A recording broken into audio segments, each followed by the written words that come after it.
ଥିବା ନ ହୋଇ ଆଳସ୍ୟ କର୍ମେ ଭଗବାନ ମିଳନ୍ତି ଅବଶ୍ୟ କର୍ମ ମୁଖର ଜୀବନ ହିଁ ଶ୍ରେୟସ୍କର। ନମସ୍କାର।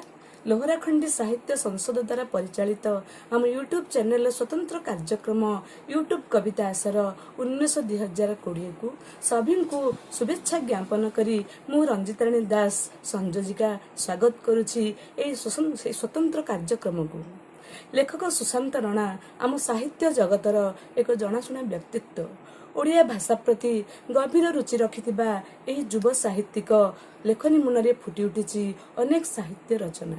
ନିଜର ଆତ୍ମବିଶ୍ୱାସ ଓ ସାହିତ୍ୟ ପ୍ରତି ଅଗାଧ ପ୍ରେମ ଯୋଗୁଁ ଏହି ଭାଷା ଜଗତରେ ସେ ସୃଷ୍ଟି କରିପାରିଛନ୍ତି ଭିନ୍ନ ଏକ ପରିଚୟ। ମାତା ପାଟବତୀ ରଣା, ପିତା ଭରତ ରଣାଙ୍କ କୋଳମଣ୍ଡନ କରି ଏହି ଯୁବ ସାହିତ୍ୟିକ 12/5/90 ମସିହାରେ କଳାହାଣ୍ଡି ଜିଲ୍ଲାର ତେରାସିଂହା ପ୍ରାଙ୍ଗଣରେ ଜନ୍ମଗ୍ରହଣ କରିଥିଲେ। ଜୀବନର ଜଞ୍ଜାଳମୟ ଜୀବନରେ ଶ୍ରୀମତୀ ରଶ୍ମିତା ରଣାଙ୍କୁ ସାଥୀ ରୂପେ ପାଇ ଅହରହ ଚାଲିଛନ୍ତି କର୍ତ୍ତବ୍ୟର ପଥେ। ବୃତ୍ତିରେ ଜଣେ ବ୍ୟାଙ୍କ କର୍ମଚାରୀ ହେଲେ ମଧ୍ୟ ସାହିତ୍ୟ ପ୍ରତି ସେ ଅନେକ ରୁଚି ରଖିଛନ୍ତି।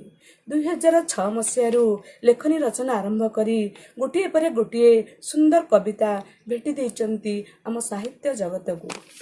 2006 ମସିହାରେ ସେ ଲେଖନୀ ଚାଳନା ଆରମ୍ଭ କରିଥିଲେ।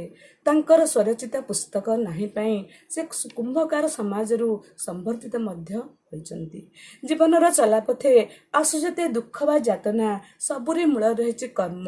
ହେଉ ସେ କର୍ଦ୍ଦମଯୁକ୍ତ ଧାନ ବିଲ କିମ୍ବା ବାରି ଗୁହାଳରେ ବନ୍ଧା ହୋଇଥିବା କାଳିଆ କସରାର ସେବା। ନିଜର ସତ୍କର୍ମ ବଳରେ ସେ ଭଗବାନଙ୍କର ସାନ୍ନିଧ୍ୟ ଲାଭ କରିପାରିଛନ୍ତି। ଏଠାରେ ମନେ ପଡ଼େ ମୋର ଏକ ପଂକ୍ତି, ମାଟିରେ ମୋ ଘର, ମାଟି ମୋ ସଂସାର, ମାଟି ମୋହର ବେଉସା, ମାଟି ସହ ମାଟି ହୋଇ ଦିନ ରାତି ଗଢ଼େ କୁଡ଼ୁଆ ତା ପାଇଁ ମିଟଣିଲୋ କହିବୁ ଜଗାକୁ ଯା। ମହାପ୍ରଭୁଙ୍କର କୁଡ଼ୁଆ ଗଢ଼ିବାରେ ବ୍ୟସ୍ତ ହୋଇ କୁମ୍ଭକାରର ସ୍ତ୍ରୀ ସେ ଜଗନ୍ନାଥଙ୍କ ଦର୍ଶନ କରିବାକୁ ଯାଇପାରିନି, କିନ୍ତୁ ସେ ନିଜର ସତ୍କର୍ମ ପାଇଁ ସେ ଭଗବାନଙ୍କର ସତ୍ତାକୁ ଅନୁଭବ କରିପାରିଛି। ଠିକ୍ ସେହିପରି ଚାଲନ୍ତୁ ନା ଆଜି ଆମେ ଶୁଣିବା ସେହି ଯୁବ ସାହିତ୍ୟିକ ସୁଶାନ୍ତ ରଣାଙ୍କର କବିତା କର୍ମ ହିଁ ଭଗବାନ, ଯେଉଁଥିରେ ସେ ଭଗବାନଙ୍କର ସାନ୍ନିଧ୍ୟ ଲାଭ କରିଛନ୍ତି। ଆସନ୍ତୁ ନା ତେବେ ଶୁଣିବା ତାଙ୍କର ସ୍ୱରଚିତ କବିତା କର୍ମ ହିଁ ଭଗବାନ ତାଙ୍କର ନିଜସ୍ୱ କଣ୍ଠରୁ। ଧନ୍ୟବାଦ। କଳାହାଣ୍ଡି ମୋର କବିତାର ଶୀର୍ଷକ କର୍ମ ହିଁ ଭଗବାନ। କର୍ମ ହିଁ ଭଗବାନ। ସବୁଜ କ୍ଷେତ ମୋ ପାଇଁ ମଠ ମନ୍ଦିର, ସବୁଜ କ୍ଷେତ ମୋ ପାଇଁ ମଠ ମନ୍ଦିର, ମହଳିଆ ଗୀତ ସତେ କି ସେ ଭାଗବତ। ଶ୍ରୋତା ମୋ ସ୍ତ୍ରୀ ମୋ ପରିବାର, ନିତ୍ୟ ହନ୍ତି ଏଠି ରୁଣ୍ଡ, ଶ୍ରୋତା ମୋ ସ୍ତ୍ରୀ ମୋ ପରିବାର, ନିତ୍ୟ ହନ୍ତି ଏଠି ରୁଣ୍ଡ। ବଳଦ ରଡ଼ି ସତେ କି ସେ ଶଙ୍ଖ ସ୍ୱର, ବଳଦ ରଡ଼ି ସତେ କି ସେ ଶଙ୍ଖ ସ୍ୱର। ନଙ୍ଗଳ ଟାଣନ୍ତି ନୀତି, ନଙ୍ଗଳ ଟାଣନ୍ତି ନୀତି, ମୋର ଦୁଇ ବଳ ବଳଦ, ମୋର ଦୁଇ ବଳ ବଳଦ। ଆଣ୍ଠୁଏ କାଦୁଅ ରାସ୍ତା ମୋ ପାଇଁ ସେ ବଡ଼ ଦାଣ୍ଡ, ଆଣ୍ଠୁଏ କାଦୁଅ ରାସ୍ତା ମୋ ପାଇଁ ସେ ବଡ଼ ଦାଣ୍ଡ।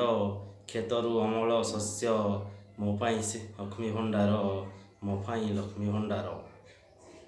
ମୁଁ ଯେ ସବୁଜ କ୍ଷେତର ପୂଜାରୀ, ମୁଁ ଯେ ସବୁଜ କ୍ଷେତର ପୂଜାରୀ, ପୂଜା ମୋର ନୀତି କର୍ମ। ମାଟି ସାଥେ ଭାବ ମୋର, ମାଟି ସାଥେ ଭାବ ମୋର, ମୋ ଭକ୍ତ କର୍ମ ହିଁ ଭଗବାନ, ମୋ ଭକ୍ତ କର୍ମ ହିଁ ଭଗବାନ।